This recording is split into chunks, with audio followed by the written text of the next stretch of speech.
और एक बताता कि श्री नंदन अंजनी के आने वाले समय में उनका जब विवाह हुआ तो वो केसरी नामक बानर से हुआ, जबकि वो बानर तो वो भी राजा ही थे, लेकिन ऐसा कुछ नाम बताया जाता है।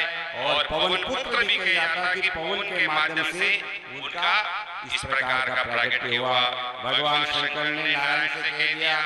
इस प्रकार जब हनुमान जी का जब प्रागट्य होने का समय आया, ठीक दिन के 12 बजे का भी बताते हैं, और चारों तरफ ऐसा सुंदर दृश्य हो गया, आकाश में श्यामलता छा गई है और वन में कुसुमित हवा चलने लगी, सुंदर मंद सुगंध समीप चलने लगा, पक्षी कलरव करने लगे, देवता आकाश में बाजा बजाने लगे और सुंदर अप्सराएं नृत्य करने लगी हैं। और यहाँ पर इस प्रकार शुभ समय में केसरी नामक बाण से जो यहाँ पर सुसज्जित हनुमान जी महाराज का जो प्रागट्य हुआ है, चारों तरफ जय जयकार होने लगा है। और जय जयकार के साथ ही हनुमान जी का सीधा सा अर्थ नामकरण भी होता है, तो उसी प्रकार से होता है, क्योंकि हम कहते हैं मानने को मान कहते हैं, जिन्होंने अपने मान को अपनाया नहीं है, मान को मारते हुए हनुमान जी महाराज है। अंजनी माँ बड़ी प्रसन्न है, आज ऐसा सूर्य के समक्ष तेजस्वीवान पुत्र का प्रागट्य हुआ, जन्म हुआ, माँ बड़ी प्रसन्न है, नगरी में पूरा उत्साह छा गया है। और सबको कैसी प्रसन्नता होती है, ये हनुमान जी साधारण नहीं है, पवन के पुत्र केसरी नंदन, और मंगल गीत होने लगा है। हम भी उस जन्मोत्सव में सम्मिलित हुए, बड़ा सुंदर भाव है।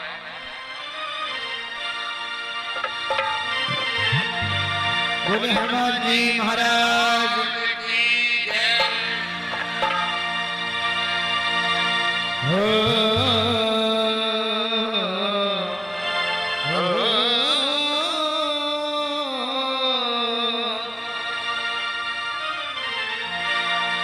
बजरंगी प्रगट भया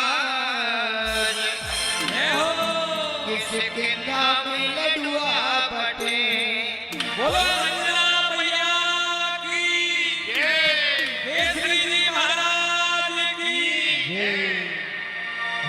हनुमान जी महाराज का जन्मोत्सव और सभी झूमकर नाचकर हाजिरी लगाएंगे मीठी मीठी तालियों के साथ। बजरंगी प्रगट भया किसके नाम लडुआ बटे। बजरंगी प्रगट भया किसके नाम लडुआ बटे। लडुआ बटे मीठी मेवा बटे, ओए लडुआ बटे मीठी मेवा बटे। लडुआ बटे मीठी मेवा बटे, ओ लडुआ बटे मीठी मेवा बटे। बजरंगी हनुमान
तेरे बधाई मैया दे दे बधाई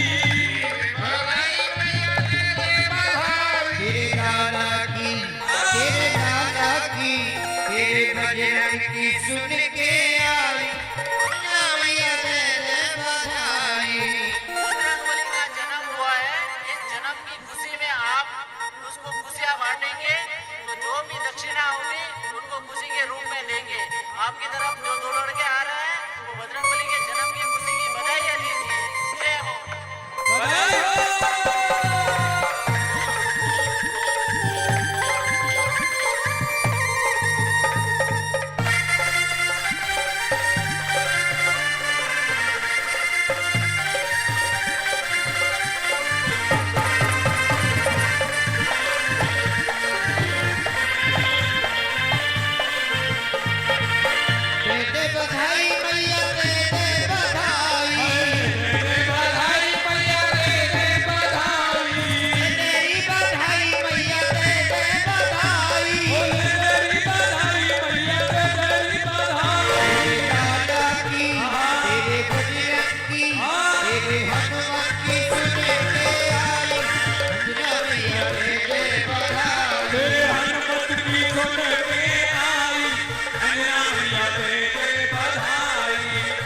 इस प्रकार बड़ा मंगल उत्सव मनाया गया हनुमान जी के जन्मोत्सव के उपलक्ष्य में। और यहाँ पर अंजनी मैया बड़ी प्रसन्न है ऐसे लाला को पाकर के। लाला ने ये साधारण अद्भुत दिव्य बालक को बार बार मुखारविंद का दर्शन करती है, मनी मन प्रमुदित होती है, प्रसन्न होती है। आज ऐसी बधाइयां बटी है, सब नगरवासी प्रसन्न हो गए हैं। और यहाँ पर बड़ी सुंदर एक प्रसंग आता है, जब जैसे लाला बड़े हुए, हनुमान जी जैसे थोड़े से बड़े हुए, एक दिन मैया मैया पुकारने लगे। मैया तो कहीं बाहर गई थी जल लाने के लिए, और पीछे से जो भूख लगी, बाहर घर के बाहर आकर के देखा तो वृक्ष की ओट के बीच में एक सुंदर सा फल दिखाई दिया। और जो ही उस फल को खाने का मन बनाया, लंबा हाथ दिया और ऐसे उड़ान भरी सीधे आकाश की ओर गति की और उगते हुए सूर्य भगवान को अपने मुंह में ले लिया। और जो ही मुंह में लिया, चारों तरफ अंधेरा अंधेरा हो गया। बाल समय रवि बख्श लियो तब तीनों लोग भयो अंधियारो। इंद्र को मालूम हुआ, देवताओं ने कहा, बोले महाराज ये ऐसा अद्भुत हमने तो नहीं सुना, दिन में ही आज अंधेरा हो गया, क्या हुआ? पता लगाया, इंद्र को बड़ा क्रोध आया। इंद्र ने कहा, एक छोटा सा बालक वानर और सूर्य को अपने मुख में ले लिया। और जो ही मुक्त करने के लिए इंद्र ने जो ही वहां से प्रस्थान किया और ठूठी पर वार किया अपने वज्र का। सूर्य भगवान मुख से तो मुक्त हो गए, लेकिन हनुमान जी यहाँ पर जो ही वो ठूठी का वार करने के साथ गिरने लगे। और पवन देवता जो उन्होंने हनुमान जी उसी समय रक्षा की है। और अब पवन देवता क्रुद्ध हो गए, हमारे बालक का ये हाल। पवन का वेग रुक गया। देवताओं ने प्रार्थना की, इंद्र ने क्षमा याचना की, बोले महाराज मेरे से भूल हो गई है, क्षमा करो। यहाँ पर नाम हो गया हनुमान। हन कहते मानव को ठोडी पे वार किया, इसलिए हनुमान नाम हो गया। बोले हनुमान जी महाराज की जय। देखो बधाई सबके लिए बट गई, लेकिन हनुमान जी के लिए हाथ नहीं पड़ी। हनुमान जी रो रहे बधाई के लिए। इधर को ये संगीत वाले रो रहे, सबको बधाई मिल गई, हमको बधाई नहीं आई। हाँ, एमजी से निवेदन है, एक बधाई बोलेंगे और मैया को खुशी होनी चाहिए। मैया बधाई में तो एक नाची नहीं। हाँ, जिन जिन को खुशी है बताओ, हनुमान जी के जन्म महोत्सव पर धूम से नाचना है तो आइए और हमारी बधाई नहीं बधाई। जय हो। बोले हनुमान जी महाराज की जय। ऐसे चंचल स्वभाव वाले हनुमान जी बाल स्वरूप का बड़ा सुंदर दिव्य तेजस्वी बालक है। और जब सूर्य भगवान भी भयभीत हो गए, अरे जीवन में ऐसा बालक तो हमने नहीं देखा है, हमको मुख में ले लिया, भयभीत हो गए। लेकिन जो ही बड़े हुए, अब पिता को चिंता हुई, बालक को विद्या अर्जन कराना, कौन सी कक्षा में भेजा जाए, किसके पास विद्या अर्जित हो जाए, विद्या पढ़ना है। तो सबसे पूछा, हमारे बालक को कुछ विद्या प्रदान करो। तो सब घबराए, बोले भैया हमारे में सामर्थ्य नहीं है। क्यों? कि तुम्हारा बालक दिखने में बालक है, लेकिन ये तो देवताओं से भी बढ़कर है, क्या करें? बोले हमको भय लगता हमसे कोई दोष बन जाए, उसको तो मुंह में ले लिया, हमारे साथ क्या मालूम क्या हो। लेकिन हनुमान जी ने अपने मन में निश्चय कर लिया, मैं विद्या अर्जित करूंगा तो सूर्य भगवान से ही करूंगा। बोले सूर्य नारायण भगवान की जय। और उसी समय निश्चय कर लिया, जब पुत्र हट करता है तो पिता का दायित्व बनता है उसका हट को पूरा करे। और उसी समय यहाँ पर पवन देवता गए और सूर्य भगवान से प्रार्थना की। सूर्य भगवान ने आनाकानी की, बोले आनाकानी न करे, वो बालक था, उस समय अबोध था, वो ज्ञान को प्राप्त करने के लिए आप जैसे गुरु की जरूरत है। सूर्य भगवान ने कहा, देखो मैं रुकता नहीं हूँ, मैं तो हमेशा चलता रहता हूँ, मेरी गति रुकने वाली नहीं है, मेरा रथ हमेशा चलता है, मेरे को समय नहीं है। तो हनुमान जी ने कहा, आपको मैं कभी पीठ नहीं दिखाऊंगा, हमेशा आपके वचनों को स्वीकार करूंगा, जो आप मेरे को शिक्षा देंगे वो शिक्षा मेरे स्वीकार करूंगा।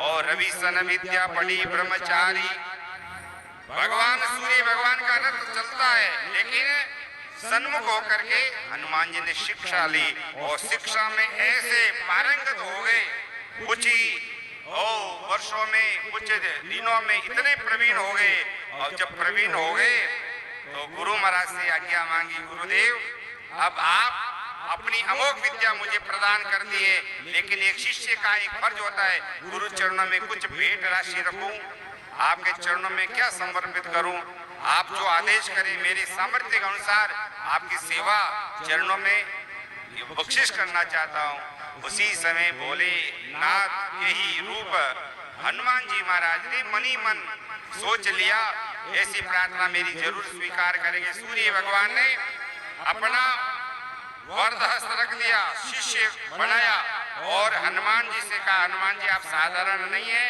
एक काम करे, मेरा जो है ना वंश पुत्र वो है सुग्रीव, सुग्रीव से आप मित्रता करें और सुग्रीव और बाली में वैर है, आप हमेशा उनको चिरंजीव रखें, उनके ऊपर आप कृपा करें, मित्रता बढ़ाएं और मित्रता को पूर्ण रूप से निभाएं। हनुमान जी ने कहा जो गुरु का आदेश वही कार्य में करूंगा।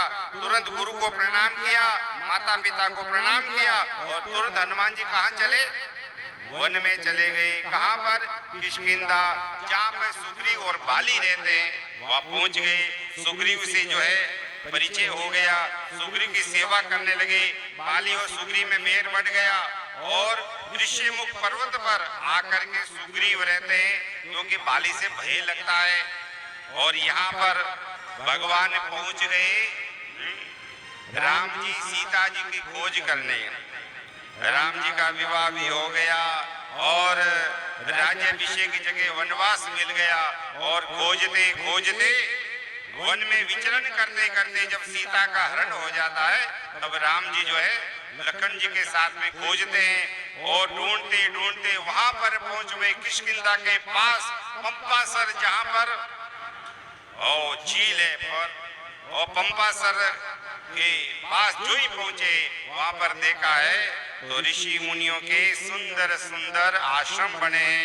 और एक बटुक ने आकर के शबरी से कहा, शबरी जो तुम रोजाना सोचती हो, रोजाना जिनका चिंतन करती हो और बार बार इच्छा करती हो ना दर्शन हो, राम का दर्शन हो, और सबरी रोजाना यही चाहती थी। मेरा बुढ़ापा आ गया, मेरे गुरु मतंग ऋषि ने कहा था एक दिन राम तेरे घर आएंगे शबरी, आज वो समय आ गया।